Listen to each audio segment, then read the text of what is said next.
G'day guys, this is Tia and welcome back to another Fallout 76 PTS video. This one is a hell of an update for all of us. As the title suggests, it seems that legacy weapons could potentially make a return to the live game.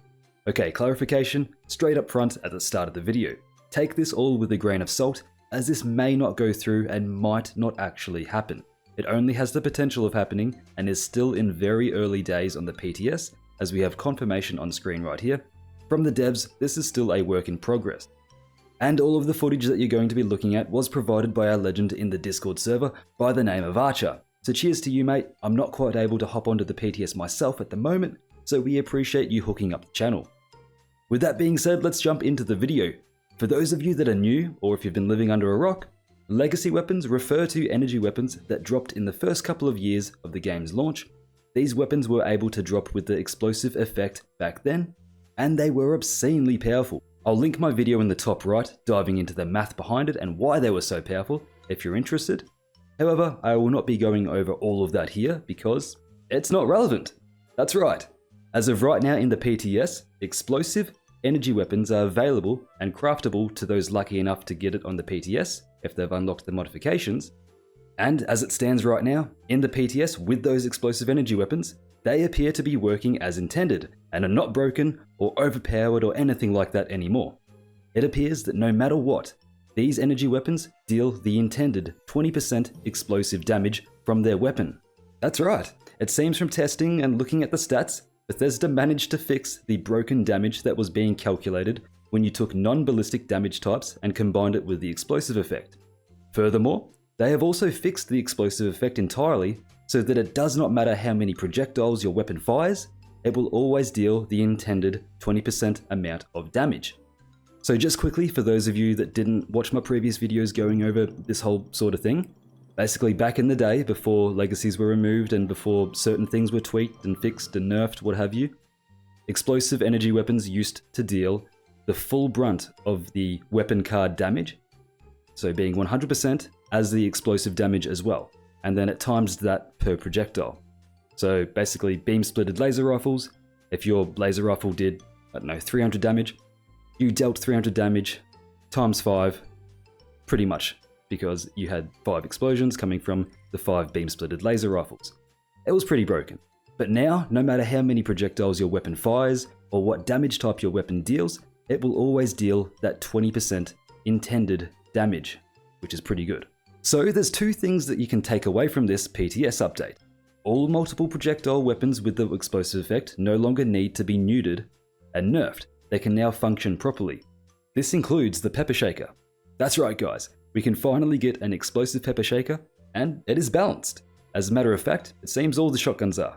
They no longer have their 3% explosive damage per pellet effect. Now they have the normal 20% explosive effect and it just works properly even though the gun shoots 8 projectiles. And the second thing we can take away from this is energy weapons, even energy weapons with multiple projectiles, such as beam laser splitters or Gatling plasmas, they are also balanced and working as intended. This is a brilliant first step and is great to see. Personally, this gets me really excited and hopefully it makes you feel the same way. So yeah, as of right now in the PTS, you can find explosive energy weapons or craft them yourself and they work exactly as intended. They are balanced when it comes to damage and everything like that. However, what you might be thinking though, is these things still look just as ridiculous as they did 3 years ago. And you'd be right. An explosive flamer or explosive flamer plasma rifle completely breaks the weapon's functionality, granting infinite range and just looking ridiculous. Obviously these weapons are supposed to be shooting flame, and it completely bypasses that and shoots an explosive projectile. Obviously that needs to be tweaked, and I think it will be, so stay tuned for what I'm about to say. And from there, an explosive laser rifle or explosive plasma caster, for example, just looks silly, having their laser beams or plasma bolts replaced with an explosive bullet. But not to fear, this is where the good news comes into play. As you can see from Hydra, the devs do plan on adjusting this and actually making the explosive effect mimic its damage type. So the explosive effect, when on a plasma weapon, will look like an actual plasma explosion.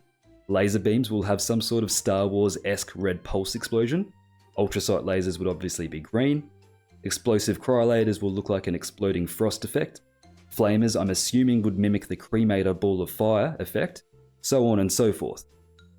This explosive energy effect not only might be returning for all of us, but it will be potentially returning in a stable, clean, and balanced way, which I could not be more excited about. However, there are some outliers to the system currently. As you've seen with the footage, you can put this effect on things like the Thirst Sapper, and Plasma Flamer barrel rifles, and stuff like that.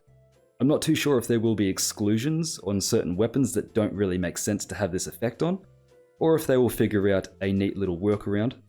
Only time will tell, as this is a work in progress. Personally, I wouldn't mind if explosive was able to be placed on everything. It just gave a unique effect, unique projectile, and was placed in a way that actually makes it work and look normal. So like an explosive plasma flamer rifle, if that was to have the explosive effect, I'm not too sure how that would work. I'm just speculating it would probably be some sort of variant of the green cremator explosion. I don't know. I'm hoping that they could figure out a way to make that work as well, because that'd be pretty cool. If they can't, I'm not going to lose sleep over having a few exclusions, including that. Same goes with the Thirst Sapper. This is a water gun, and you modify it to become a massive explosive weapon already, so not having explosive on that weapon, I'm not going to lose sleep over either. But yeah, that's all I have for you guys today.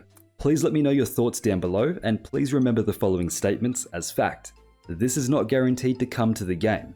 If it does come, it will be balanced and not overpowered like it used to be, and it will be updated to have matching explosions to the weapon's damage type. With that said, roll the outro.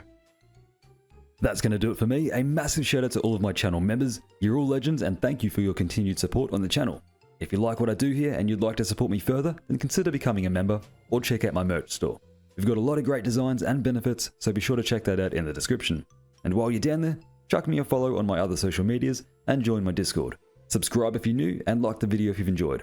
I've been Tia, and I'll catch us in the next one. Welcome to Valhalla.